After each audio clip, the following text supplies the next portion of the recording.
आज के इस पाइथन प्रोजेक्ट की सीरीज़ के अंदर हम जो है वो सेल्सियस को फ़ारेनहाइट में कन्वर्ट करने का जो है वो पाइथन कोड लिखेंगे कि किस तरह जो है वो हम सेल्सियस को फ़ारेनहाइट में कन्वर्ट कर सकते हैं। सेल्सियस को फ़ारेनहाइट में कन्वर्ट करने से पहले हमें पता होना चाहिए कि 0 सेल्सियस जो है वो 32 फ़ारेनहाइट के इक्वल होता है। तो इसका जो फार्मूला होता है सेल्सियस को फ़ारेनहाइट में कन्वर्ट करने का वो ये है कि Fahrenheit equal to C multiply by 9/5 plus 32। और ये जो है C मल्टीप्लाई बाय 9/5 जो है वो एक स्क्वायर ब्रैकेट के अंदर होता है, जिसमें 9/5 को भी हमने एक पेरेंथेसिस के अंदर लिखा होता है। और इसका मतलब ये है कि सबसे पहले जो है वो ये वाली पेरेंथेसिस वाली ब्रैकेट सोल्व हो जो कि इसकी आउटर ब्रैकेट है। फिर जो है जब सोल्व हो रही हो तो इसमें जो है सबसे पहले 9/5 सोल्व होना चाहिए।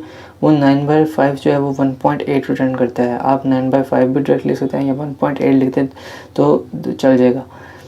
वो फिर जो 1.8 है मतलब 9/5 जब सोल्व होगा तो 1.8 के बाद ये C से मल्टीप्लाई होगा। C से बाद सेंटीग्रेड की वैल्यू सेल्सियस की वैल्यू है, फिर उसमें +32 हम ऐड कर देंगे। फिर उसके बाद जो है ये 1.8 जब आ गया तो इस 1.8 को 40 मल्टीप्लाई बाय 1.8 और +32 इस तरीके से होगा। मतलब पहले स्क्वायर पेरेंथेसिस वाली ब्रैकेट सोल्व, फिर 72 + 32 ये आपस में प्लस होंगे और एंड पे हमें जो है फाइनल आंसर दे देंगे। मतलब पेरेंथेसिस वाली ब्रैकेट फर्स्ट पहले सोल्व होती है और बाकी जो है वो बाद में होती है। आई होप कि आप लोगों को यहाँ तक समझ लगी होगी कि किस तरीके से हम जो है वो कर सकते हैं, जिसमें हमें जो है वो ये वाला फार्मूला यूज़ करना होता है। अब जो है हम अपने कोड की तरफ चलते हैं और इसमें जो है वो हम कुछ चीज़ें चाहिए होंगी।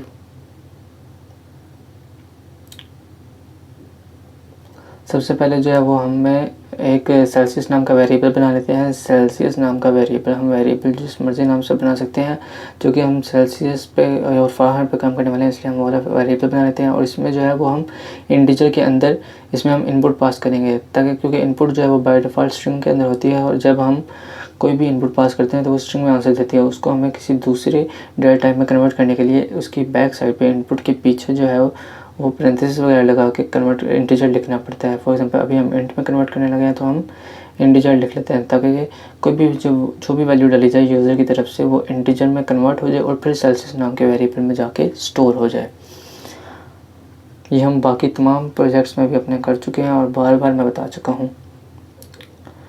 अब देखिए जब मैंने कोड को रन किया तो हमारे सामने आ चुके हैं एंटर वैल्यू इन सेल्सियस। जब मैं डालता हूँ 40 तो आप देखते हैं कोड एंड हो जाता है, क्योंकि अभी मैंने मज़ीद कोड लाइन ऑफ कोड नहीं लिखा।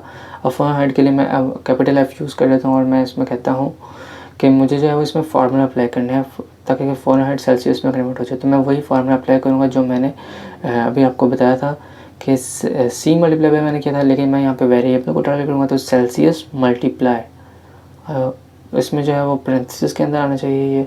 तो सेल्सियस मल्टीप्लाई बाय 9/5 और 9/5 भी इसके अंदर मज़ीद पेरेंथेसिस के अंदर होगा, ताकि पहले 9/5 को सॉल्व किया जाए, ठीक है, और फिर जो है वो 9/5 इस सेल्सियस से मल्टीप्लाई हो, मतलब यूज़र की वैल्यू से। यूज़र जो भी वैल्यू पास करेगा वो 9/5 के डिवाइड होने के बाद मल्टीप्लाई होगी सेल्सियस से। हम 9/5 की जगह 1.8 भी डाल सकते हैं, दोनों सेम है। फिर बेशक हम पेरेंथेसिस ना भी डालें तब भी ये चल जाएगा।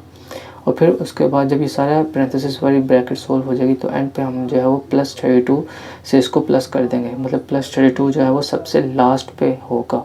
इस वजह से हम जो है वो ये पेरेंथेसिस वगैरह रहते हैं, ताकि सबसे पहले जो है वो पेरेंथेसिस वाली जो सोल्व हो जाए वैल्यूज़। तो हमने जो है यहाँ पे आप देख सकते हैं प्रिंट स्टेटमेंट में जो है हमने एफ स्ट्रिंग डाली। ये एफ स्ट्रिंग के अंदर हमने डबल क्वाट्स यूज़ किया। एफ स्ट्रिंग क्या है? एफ स्ट्रिंग के अंदर हम जो है वो वेरिएबल प्लस स्ट्रिंग दोनों को आपस में कंबाइन करके लिख सकते हैं, जिसमें वेरिएबल्स को जो है वो हम इस तरीके से कर्ली ब्रैकेट के अंदर डाल सकते हैं,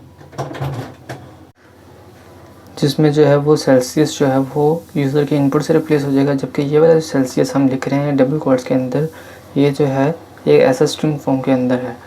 और आप देख सकते हैं मैंने दोनों को किस तरीके से कंबाइन करके लिखा है। और जहाँ पे मैं दोबारा पेरेंथेसिस डाल रहा हूँ, कर्ली ब्रैकेट डाल रहा हूँ, और इस कर्ली ब्रैकेट के अंदर जो है वो हम एफ को पास करेंगे, जिसका मतलब यह है कि हम कह रहे हैं Celsius is equal to Fahrenheit, ठीक है, जिसमें जो है वो सेल्सियस की वैल्यू पेरेंथेसिस स्क्वायर ब्रैकेट के अंदर, ये जो कर्ली ब्रैकेट है इसके अंदर सेल्सियस की वैल्यू और कर्ली ब्रैकेट के अंदर एफ़ की वैल्यू आपस में रिप्लेस हो जाएंगी यूज़र के इनपुट से, और एक जो है फार्मूले से रिप्लेस हो जाएगी।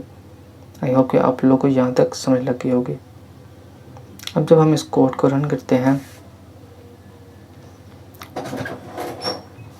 अब हम यहाँ पे जो है सेल्सियस में वैल्यू डालेंगे। तो जिस तरह 40 डाली तो 40 Celsius is equal to 104 Fahrenheit.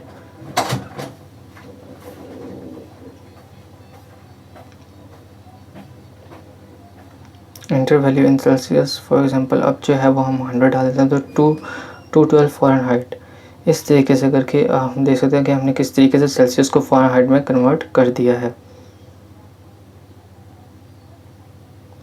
मैं आप लोगों को एक बार दोबारा बताता हूँ कि किस तरीके से हमने रन किया। सबसे पहले जो है हमने इंटीजर में इनपुट ली, सेल्सियस नाम के वेरिएबल में जाके इसको स्टोर करवाते। फिर हमने एफ नाम का वेरिएबल बनाया और उसमें फार्मूला अप्लाई किया, जिसमें हमने जो है वो कर्ली ब्रैकेट वाली जो वैल्यू है पहले सॉल्व की, पैरेंथेसिस में मतलब जो थी, और इस पैरेंथेसिस वाली ब्रैकेट को पहले सॉल्व किया, और जिसमें 9.5 पहले सबसे पहले सॉल्व हुआ, फिर जो है वो सेल्सियस से मल्टीप्लाई हुआ, और फिर जब ये प्रॉपर तरीके से सॉल्व हो गया फिर इसमें जो है वो हमने +32 को ऐड कर डाला। इस तरीके से करके हमने जो है ये पूरा का पूरा फ़ारेनहाइट का फार्मूला बनाया और एंड पे जाके प्रिंट स्टेटमेंट करवा दी, और ये था हमारा